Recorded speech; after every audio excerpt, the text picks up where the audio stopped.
People are ripping Nick Cross. Ever since he injured Josh Downs, let's be honest, though, we were ripping Nick Cross for his horrendous play on the football field before that.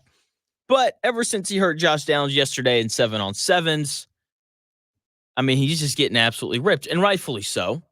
You can't tackle a guy in 7-on-7s when you aren't in full pads. That's ignorant. That's dumb. That shows a lack of discipline. And it's just, I mean, it's not surprising just given how this Colts team is ran and how they behave.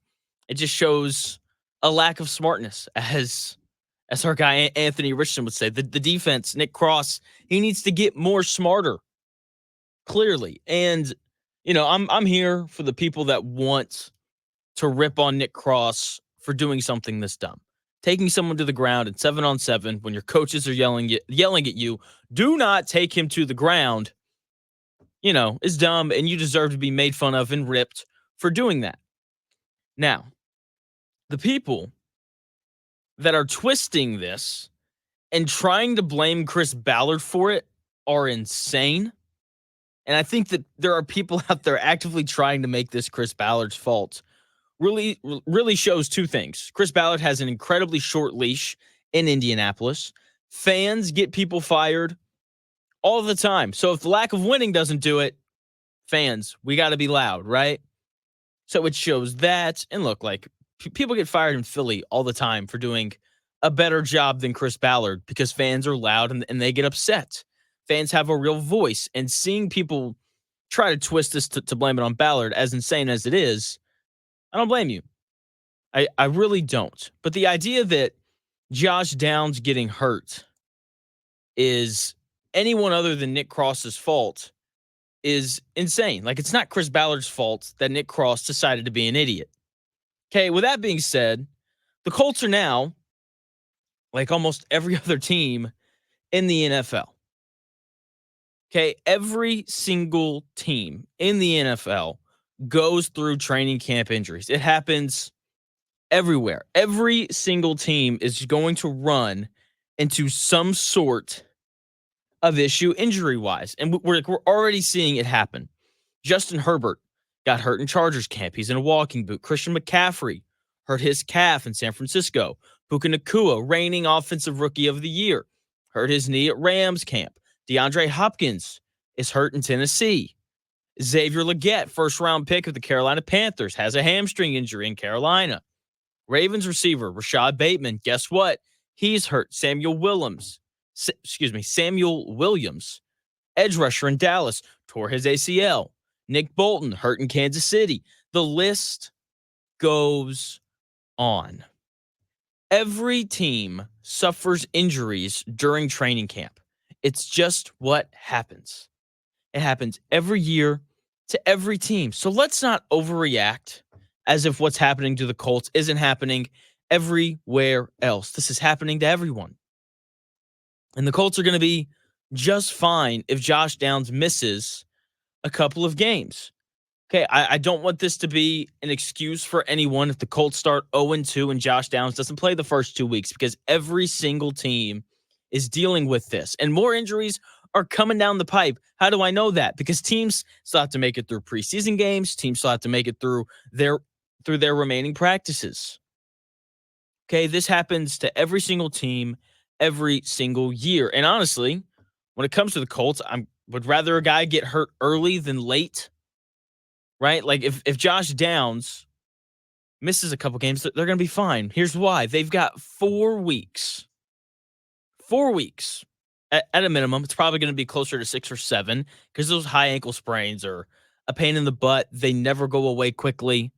Okay, if Josh Downs is ready to go, by the first week of the season, I'm going to be really surprised.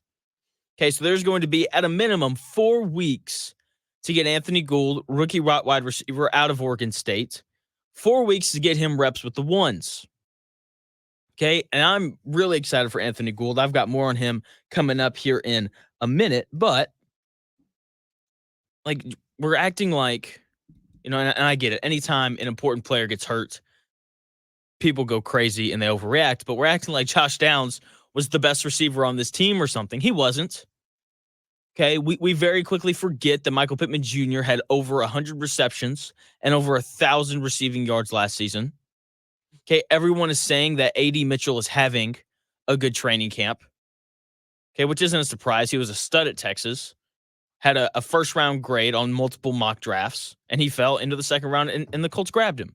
Okay, he's having a good camp. He's going to help this Colts team this year. Coach Steichen said yesterday that Alec Pierce has played well during camp, and the Colts have 1,000,001 tight ends that are going to help pick up the receiving slack. The Colts are going to be just fine if Josh Downs misses 1, 2, or even 3 games. Okay? They're going to be just fine. And the glass half full side of this, which I've kind of already highlighted, is that we get to see Anthony Gould, a guy who's going to have an ample amount of time to get reps with the ones, to get on the same page as Anthony Richardson as well. Okay, I am excited about Anthony Gould. I think that he could be a real weapon. Chris Ballard and the Kansas City Chiefs drafted Tyreek Hill with the intention of him being a return specialist. They did the same thing with Anthony Gould.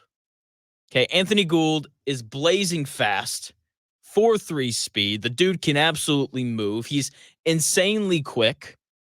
Okay, he's so fast and so quick that he actually played on the outside at Oregon State, which is uncommon for guys that are a little bit smaller than I am. Okay.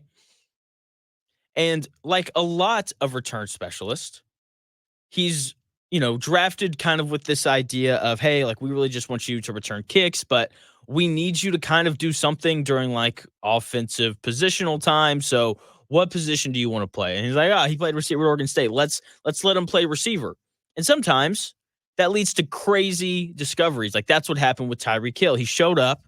They're like, hey, you're going to return punts and kickoffs. And he was like, that's cool. And then Andy Reid was like, can you do anything else? And then within a week, he was their best wide receiver.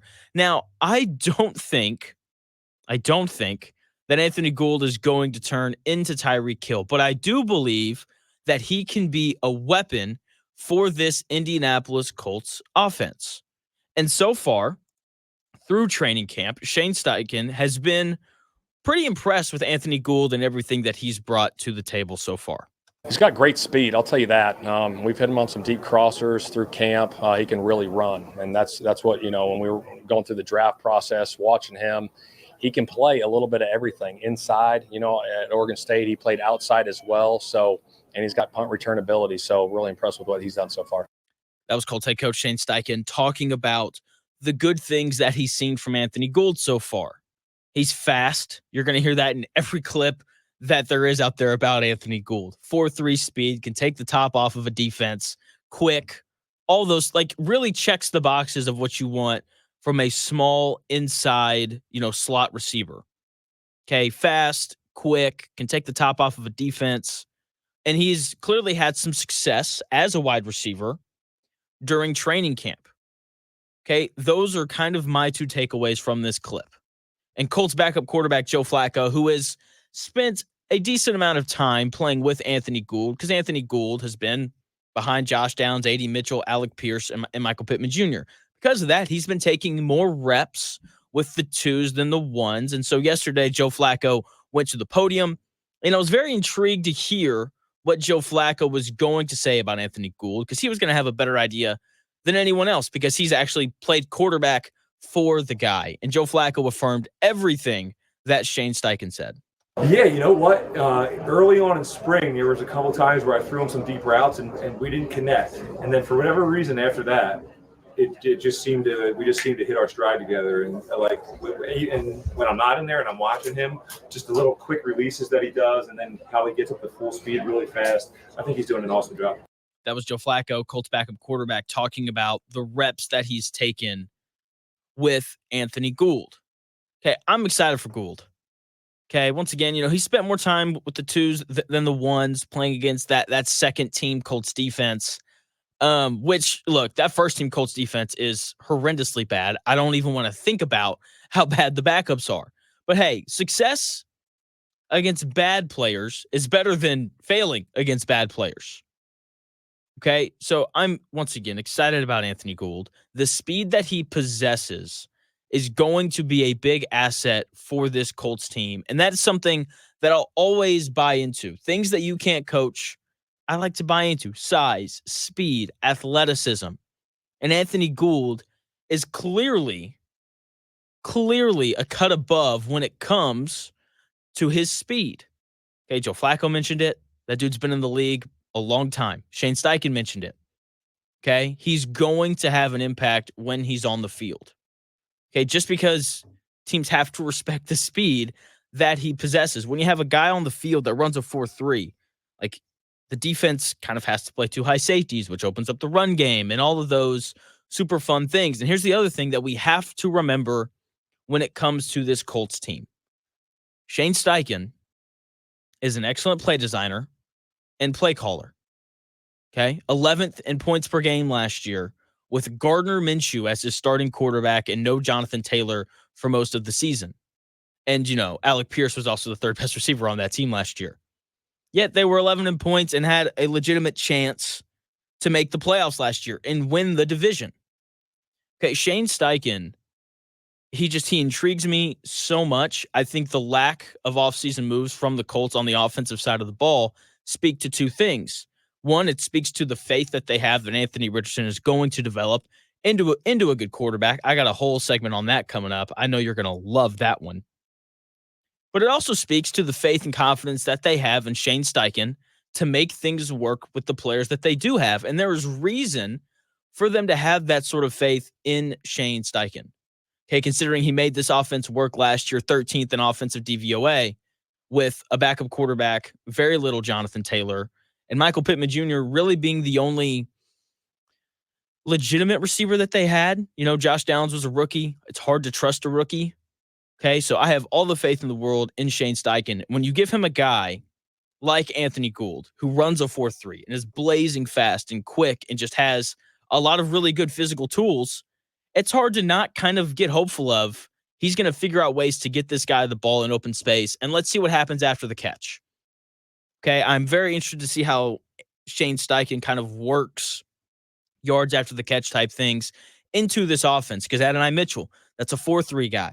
Josh Downs is a 4.4 guy. Anthony Gould is a 4.3 guy. Like, there's a lot of speed at the wide receiver position now for the Colts, and I just love the idea of putting speed in this Shane Steichen offense because he's going to figure out the best ways for this team to use it. I can't wait to see what this offense looks like. It sucks that Josh Downs went down, but the Colts are going to be fine. Okay, 1,000,001 tight ends.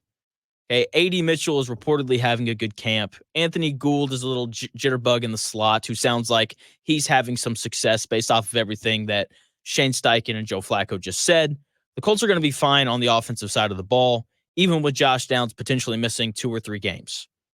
Okay, the big concern for this Colts team is the defense, and Ed Dodds, Colts assistant general manager, further showed the incompetence of this Indianapolis Colts front office. I've got that audio for you when we come back here in about 4 minutes.